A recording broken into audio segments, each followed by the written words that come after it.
In these times of great scrutiny of our elections, the Montana Secretary of State is in the middle of moving the entire state voter registration database to a new system. But last week, a group of county election officials came forward to say the conversion has problems, and they're worried about what may happen if the switch goes ahead as planned.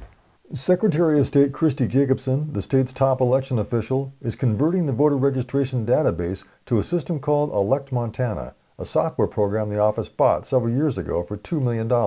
It's planning to make the change in December and retire the old system called Montana Votes, which has been in place for 15 years. But last week, county election officials who've been testing the new system told the State Administration and Veteran Affairs Interim Legislative Committee they don't think it's ready. We're trying to develop, convert, and test all in this year, and we knew that timeline was tight. It didn't really leave a lot of room for delays, and of course, you know, with a project this size, there were delays. Elect Montana was supposed to have what's called a parallel test in October and November, running it side by side with the old system during some of the actual municipal elections in Montana on November 2nd. But it wasn't ready, and the parallel test didn't happen. We have not been able to run the test because the software is not up to par. It still has bug after bug after bug.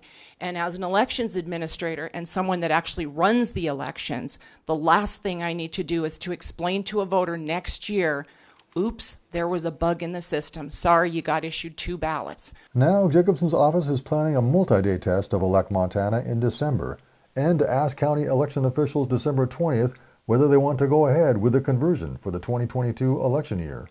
Moore, the Cascade County election officer, says she's worried Jacobson's office won't accept a no-go vote and will go forward with the conversion regardless. Moore believes it should be delayed until 2023 because a parallel test is too difficult to run during a big election year like 2022. At some point, it's going to be a fabulous program, but right now we want to do everything we can to not only work with the Secretary of State's office, but not be forced to use a program that we have no faith in. And we don't have faith in this system right now because we haven't been able to test it. No one from Jacobson's office would appear before the committee last week to answer questions.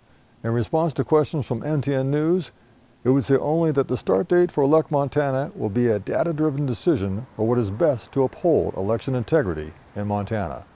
Reporting from Helena, Mike Dennison, MTN News.